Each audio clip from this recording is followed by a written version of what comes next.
Hi, Trevor here, reflecting on life through music. Welcome and thank you for stopping by.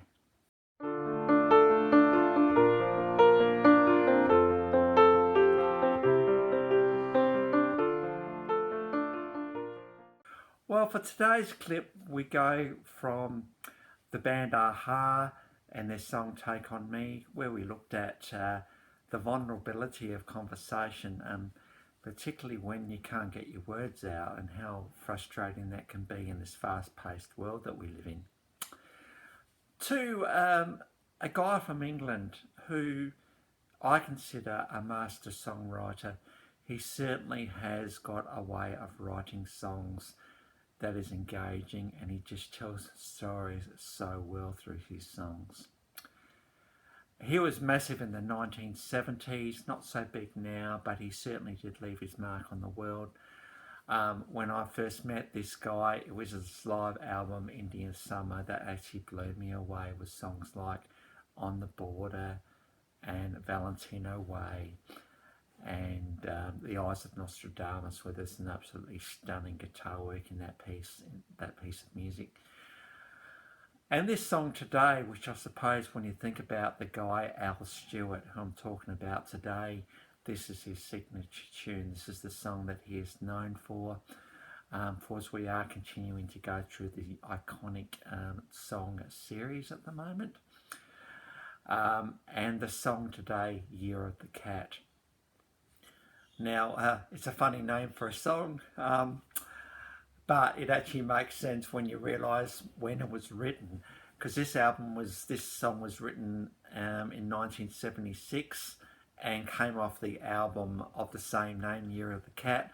And interestingly, this song was released in the Vietnamese New Year of the Cat. That's why the song and the album has got its name. It was released in that year of the Cat. You know how in Western civilization we've got the zodiacs, Libra and Leo and all those sort of ones. Well, in the Vietnamese calendar, we've got the Year of the Cat, which apparently equates to the Chinese Year of the Rabbit. So there we go. That's how this song got such the name it got. And interestingly, this song I just discovered just before doing this video was produced by Alan Parsons. Now, I'm going to be looking at Alan Parsons next time, so stay tuned for that one.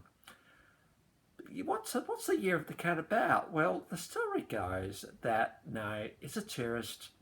He's in some place somewhere, and he meets a girl. Well, he's wandering around a market, and they end up being together for the night.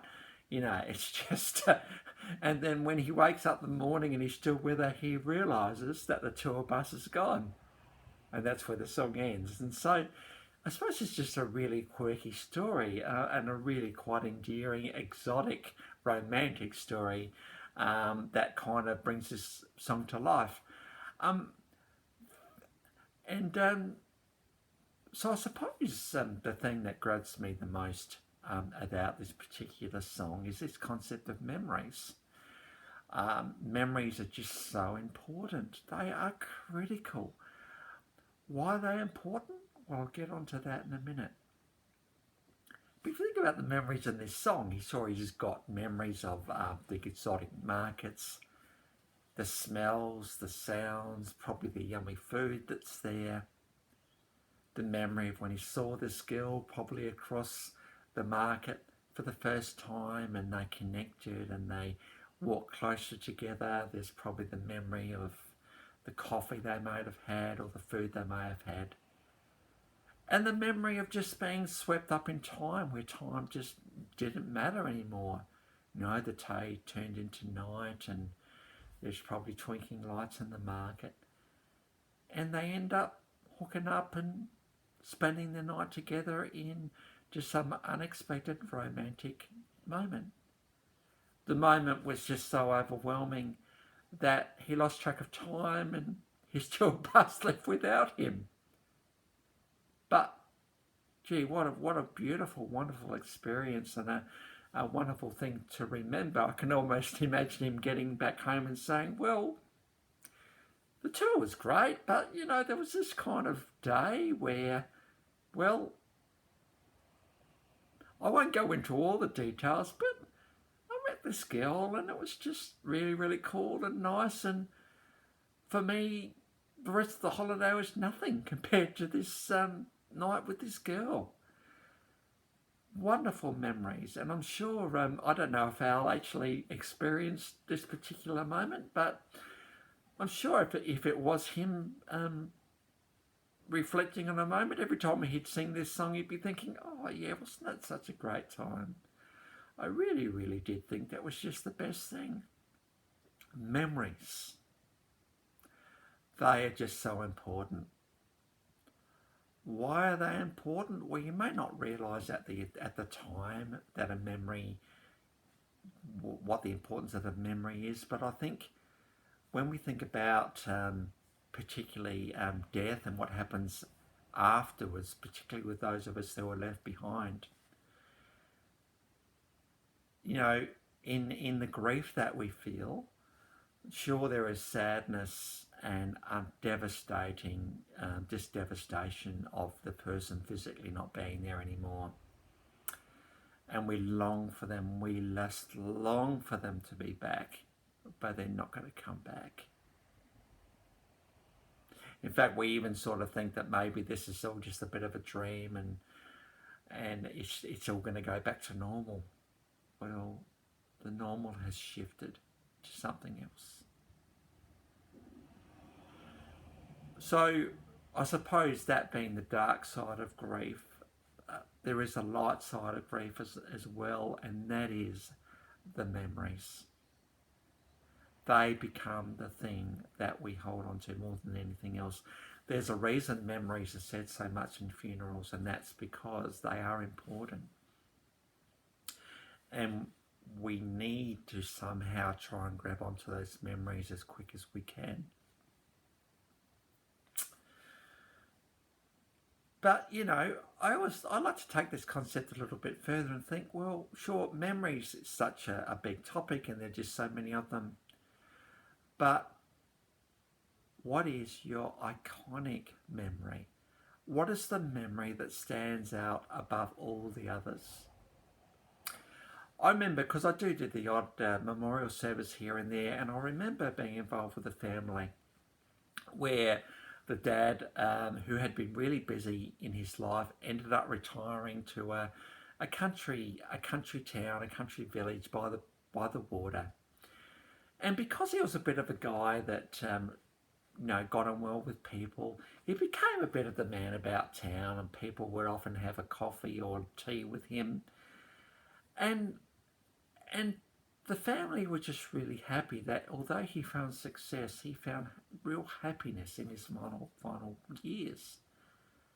And for them, the iconic memory was him sitting on a chair on the beach with a book, because he loved reading, and just watching the sunset go down. That was their iconic memory. And I was really encouraged by the fact that that was their go-to place. When they thought of their dad, they thought of that moment. So I suppose the encouragement for all of us, and if you are facing a situation where your life partner is no longer with you, what is that iconic memory? What is that memory that stands up above all others? So when you think of the person and the fact that their physical presence is gone, I do talk about this physical presence because I believe there are other parts of the person that will stay with you. Like the relationship doesn't end just because they're physically not here anymore.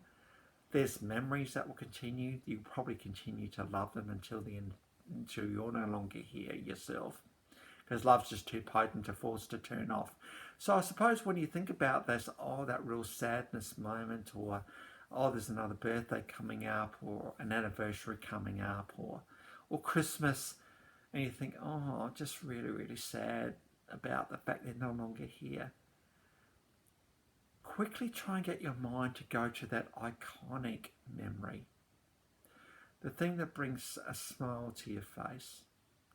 The thing that just thinks, gee, I'm so glad I had those moments.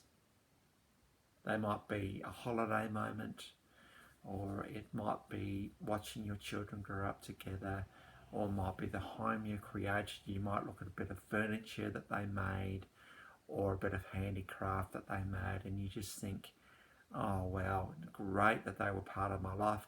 For my dad, when Mum died, and she died at 62, so not terribly old, he remembered her beautiful singing voice.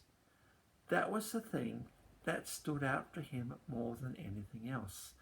And in fact, he found some recordings, and we ended up doing just a few little CDs just as a memorial, and we handed them out to some people that Mum loved and were really good friends to her, and they really relished those memories. And so for Dad, it was the iconic memory of Mum singing.